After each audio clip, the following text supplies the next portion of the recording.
तळोदा पुन्हा हादरलं. 52 लाखांच्या मोबाईल चोरीनंतर आता घरफोडी. आयुष्यभराची कमाई लुटली. पोलिसांसमोर चोरट्यांचे खुले आव्हान. तळोदा शहरात सलग घडणाऱ्या चोरीच्या घटनांमुळे नागरिकांमध्ये भीतीचे वातावरण निर्माण झाले आहे. अवघ्या 2 दिवसांपूर्वी गुरुकृपा मोबाईल दुकानाची भिंत फोडून सुमारे 52 लाख रुपयांचे मोबाईल चोरट्यांनी लंपास केल्याची घटना ताजी असतानाच आता अज्ञात चोरट्यांनी एका बंद घरावर डल्ला मारत सुमारे 6 तोळे सोन्याचे दागिने आणि 85,000 रुपये रोख असा लाखो रुपयांचा ऐवज लंपास केलाय.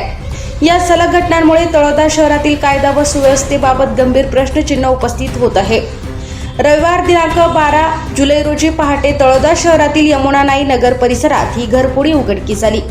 घर मालक जयसिंग आनंदसिंग गिरासिंग हे शनिवारी संध्याकाळी पत्नीसह शहादा तालुक्यातील टेंबे येथे सासूरवाडीला गेले होते.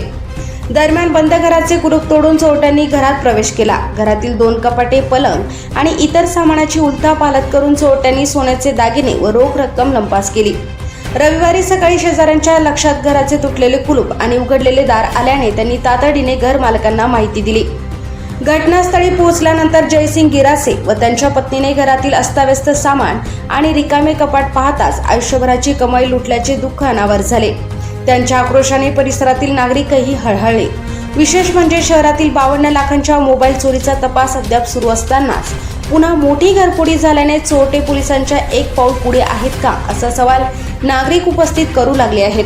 सलग घडणाऱ्या चोरीच्या घटनांमुळे रात्रीच्या सुरक्षेबाबत नागरिकांमध्ये मोठी चिंता निर्माण झाली आहे. घटनेची माहिती मिळताच पोलीस उपनिरीक्षक स्वप्नाली रोकडे यांनी पथकासह घटनास्थळी धाव घेत पंचनामा केला असून अज्ञात चोरट्यांचा शोध सुरू केला आहे. तळोद्यात सलग घडणाऱ्या मोठ्या चोरीच्या घटनांनी पोलिसांसमोर चोरट्यांना जेरबंद करण्याचे मोठे आव्हान उभे राहिले आहे. नागरिक आता केवळ तपासाची नव्हे तर त्वरित आणि ठोस कारवाईची अपेक्षा व्यक्त करत आहेत. वाढत्या गुन्हेगारीला आळा घालून नागरिकांचा पोलिसांवरील विश्वास पुन्हा दृढ करण्याची गरज निर्माण झाली आहे. सम्राट V7 न्यूजसाठी नंदुरबार जिल्हा प्रतिनिधी संतोष चौधरी यांचा हा रिपोर्ट आहे.